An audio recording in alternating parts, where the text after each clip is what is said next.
លោកហ៊ុនសែនអើយ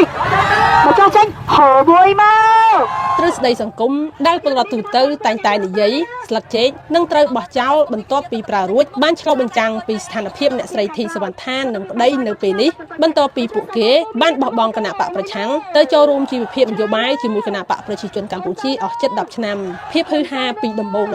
ដោយសារលុយកាក់លៀបសក្ការៈនិងតំណែងដែលបានពីលោកហ៊ុនសែនពេលនេះបដូរជាការដេកក្នុងពន្ធនាគារដែលកាត់ទោសដោយតុលាការនៅក្រោមអំណាចលោកហ៊ុនសែនអតីតសកម្មជនគណបកសង្គ្រោះជាតិដ៏ល្បីល្បាញអ្នកស្រីធីសវណ្ណថាដែលបានឡើងតំណែងជាអភិបាលរងក្រុងអរិយខ្សាត់ក្រោយចុះចូលគណបកប្រជាជនកម្ពុជាត្រូវបានសាលាដំបងរាជធានីភ្នំពេញផ្តន្ទាទោសដាក់ពន្ធនាគារក្នុងម្នាក់រយៈពេល3ឆ្នាំក្រោយការបង្ហោះសារលើបណ្ដាញសង្គមជុំវិញការរិះគន់ពាក់ព័ន្ធនឹងកងទ័ពប្តីរបស់អ្នកស្រីធីសវណ្ណថាគឺលោកផៃសវណ្ណរិទ្ធក៏មានទោសដូចគ្នាដែរអង្គការលីកាដូរីកាថាសាលាដំបងរាជធានីភ្នំពេញបានប្រកាសសារក្រមកាត់ទោសអ្នកទាំងពីរកាលពីថ្ងៃទី13ខែកក្កដា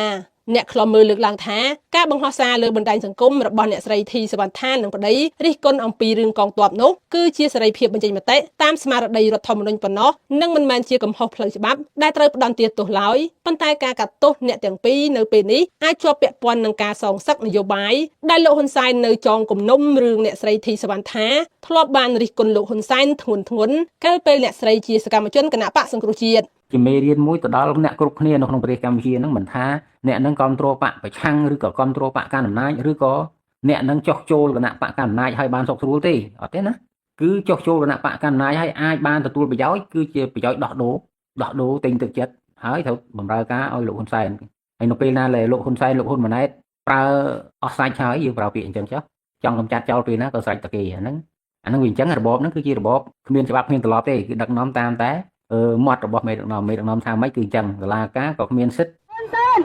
អត់និយាយឲ្យច្រើនចង់តបតែគម្រាមឡើងខ្លាចហើយអ្នកស្រីធីសវណ្ណថាធ្លាប់ល្បីល្បាញខ្លាំងកាលអំឡុងការបោះឆ្នោតឆ្នាំ2013ក្នុងនាមជាសកម្មជនគណបកសង្គ្រោះជាតិដោយសារអ្នកស្រីហ៊ានកាន់ផ្លាយមេក្រូរិះគន់លោកហ៊ុនសែនឥតសំចៃមាត់ជាសាធារណៈក្រោយចុះចូលជាមួយគណបកកាន់អំណាចអ្នកស្រីត្រូវបានលោកហ៊ុនសែនផ្ដល់លាភសក្ការៈជាច្រើនក្នុងសារសម្លេងបែកធ្លាយលើបណ្ដាញសង្គមអ្នកស្រីធីសវណ្ណថាទទួលបាននៅឡានទំនើបផ្ទះប្រណិតប្រាក់យ៉ាងតិច$1 លាននិងបន្ទាប់មកបានក្លាយជាអភិបាលរងក្រុងអរិយខ្សាត់បន្ទាប់ពីបានចុះចូលគណបកប្រជាជនកម្ពុជានៅចុងខែឧសភាឆ្នាំ2017អ្នកស្រីធីសវណ្ណថានិងប្តីត្រូវបានចាប់ខ្លួននៅក្នុងខែធ្នូឆ្នាំ2025និងត្រូវបានចោទប្រកាន់ពីបទធ្វើឲ្យខូចទឹកចិត្តកងទ័ពតាមបញ្ញត្តិមាត្រា